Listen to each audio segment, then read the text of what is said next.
Friends, ఈ వీడియోలో తెలంగాణ రాష్ట్రంలో వీఆర్ఏ విలేజ్ రెవెన్యూ అసిస్టెంట్స్ మరియు వీఆర్ఓ విలేజ్ రెవెన్యూ ఆఫీసర్కి సంబంధించినటువంటి జాబ్కు సంబంధించిన నోటిఫికేషన్ అయితే కొద్ది రోజుల్లో రాబోతుంది. సో వీటిని వీళ్ళు కొత్తగా జీపీఓ గ్రామ పాలనా ఆఫీసర్స్ అని చెప్పేసి పిలుస్తూ దీనికి సంబంధించినటువంటి జీవో ఒకటి పాస్ చేయడం జరిగింది. రెవెన్యూ డిపార్ట్మెంట్లో కొత్తగా వీళ్ళు ఇచ్చేటటువంటి ఈ జీపీఓ పోస్టుల కోసం ఎవరైతే ప్రిపేర్ అవుతున్నారో వాళ్ళు తెలుసుకోవాల్సినటువంటి కొన్ని ముఖ్యమైన విషయాలు ఈ వీడియో ద్వారా మీతో నేను షేర్ చేసుకోబోతున్నాను. ఎక్కడ కూడా స్కిప్ చేయకుండా చివరి వరకు చూడండి. వీడియోని చూసిన తర్వాత మీకు ఈ వీడియో యూస్ఫుల్ అనిపిస్తే ఒక లైక్ చేయండి ఫ్రెండ్స్. అదేవిధంగా ఇప్పటి వరకు మన ఛానల్ని ఎవరైతే సబ్స్క్రైబ్ చేయకుండా చూస్తున్నారో దయచేసి సబ్స్క్రైబ్ చేసుకోండి. ఎందుకంటే ఇలాంటి మరిన్ని ఇంపార్టెంట్ వీడియోలు ఫ్యూచర్లో నేను నా ఛానల్లో అప్లోడ్ చేస్తాను.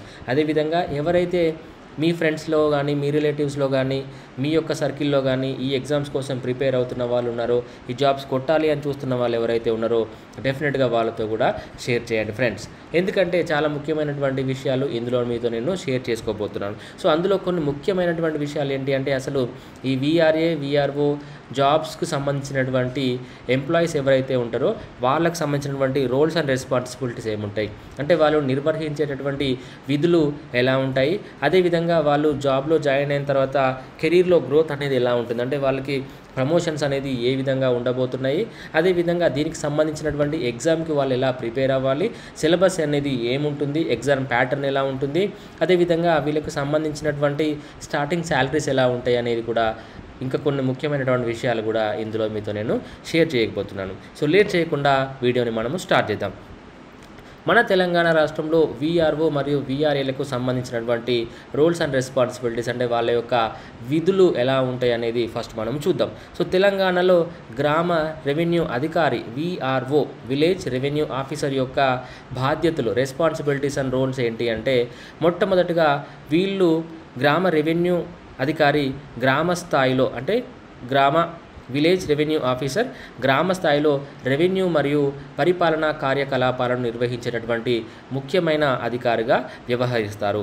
మొట్టమొదటిగా వీళ్ళు చేసేది ఏంటంటే భూ వివరాల నిర్వహణ, గ్రామ భూ సంబంధిత రికార్డులను వీళ్ళు మెయింటైన్ చేయడం, అదేవిధంగా వాటిని అప్డేట్ చేయడం, భూములకు సంబంధించినటువంటి డేటాను వీళ్ళు అప్డేట్ చేయడం, అదేవిధంగా వాటిని మేనేజ్ చేయడం, భూమి హక్కుల మార్పు ప్రక్రియలో వీళ్ళు సహాయపడుతూ ఉంటారు.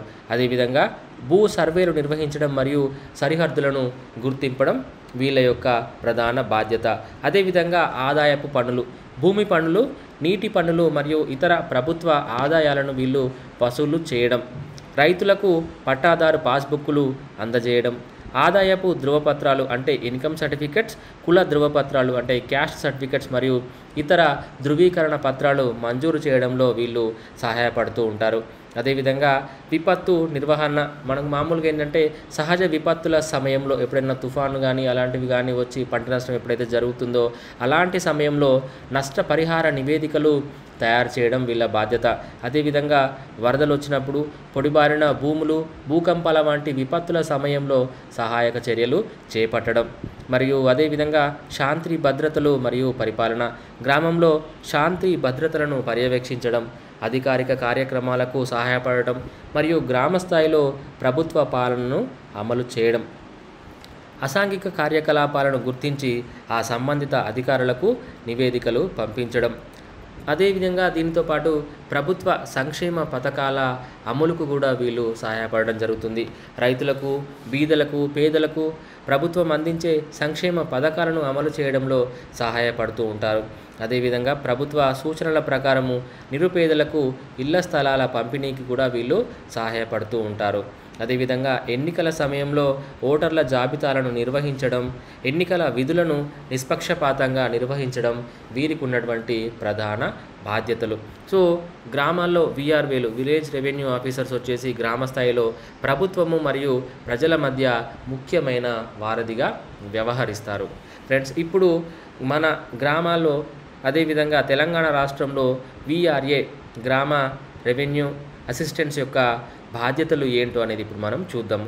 గ్రామ రెవెన్యూ ఆఫీసర్స్ ఎవరైతే ఉన్నారో వాళ్ళు గ్రామ స్థాయిలో రెవెన్యూ విభాగానికి సంబంధించినటువంటి వివిధ విధులను నిర్వహించడానికి గ్రామ రెవెన్యూ అధికారి, అంటే విలేజ్ రెవెన్యూ ఆఫీసర్కి సహాయకులుగా వీళ్ళు పనిచేయడం జరుగుతుంది. అంటే వీళ్ళు వీఆర్ఏలు, విలేజ్ రెవెన్యూ అసిస్టెంట్స్ ఎవరైతే ఉన్నారో వాళ్ళు వీఆర్ఓస్కి సహాయం చేస్తూ ఉంటారు.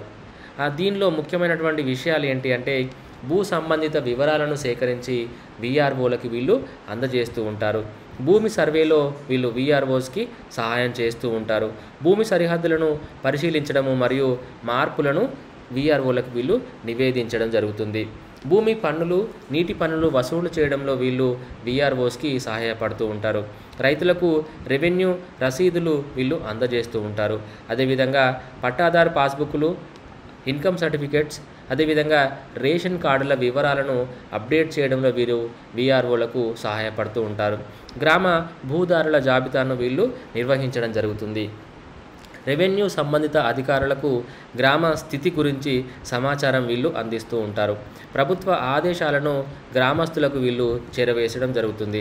సహజ విపత్తులు, వరదలు, పొడిబారిన పరిస్థితుల గురించి ప్రభుత్వానికి వీళ్ళు నివేదికలు సమర్పించడం జరుగుతుంది. అదేవిధంగా గ్రామస్తులకు తగిన సహాయం అందించడంలో వీళ్ళు పాల్గొంటూ ఉంటారు. గ్రామంలో శాంతి భద్రతలను వీళ్ళు పర్యవేక్షిస్తూ ఉంటారు. అనధికారిక కార్యకలాపాలను గుర్తించి అధికారులకు వీళ్ళు తెలియజేస్తూ ఉంటారు. పేదలకు ఇళ్ల స్థలాల పంపిణీకి వీళ్ళు సహాయపడడం జరుగుతుంది.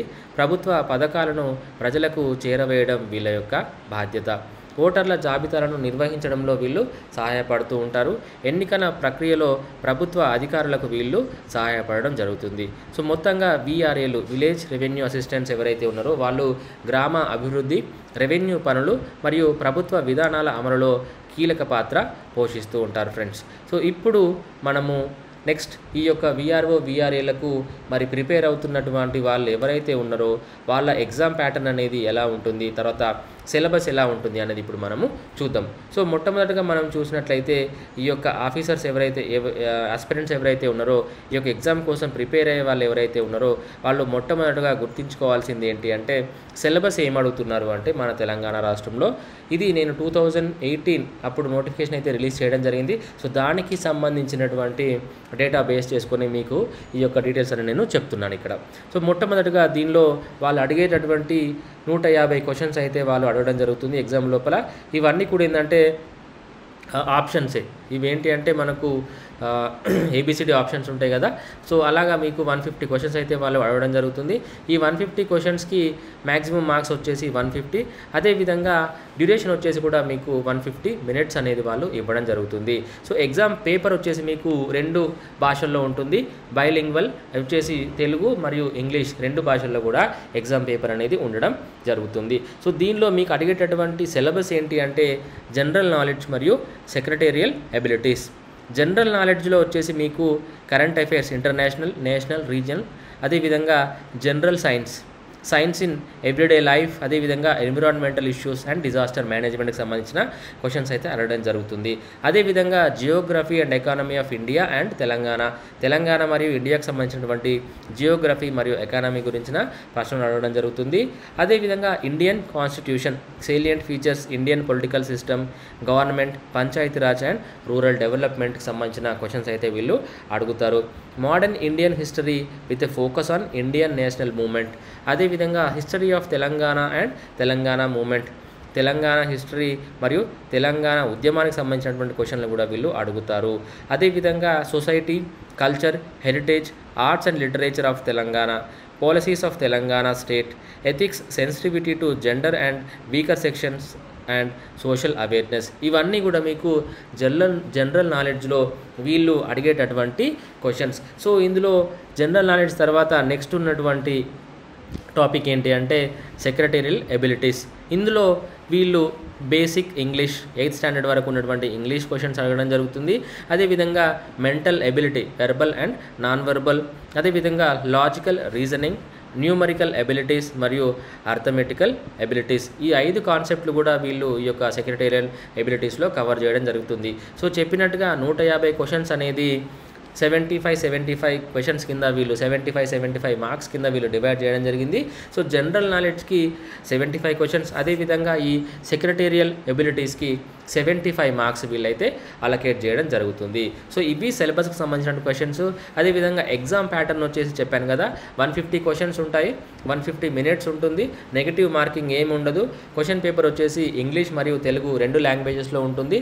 అన్నీ కూడా ఆ క్వశ్చన్స్ వచ్చేసి ఏంటంటే ఆప్షన్ ABCD ఆప్షన్స్ ఉంటాయి కదా, అదే ప్యాటర్న్ లోపల ఉండడం జరుగుతుంది.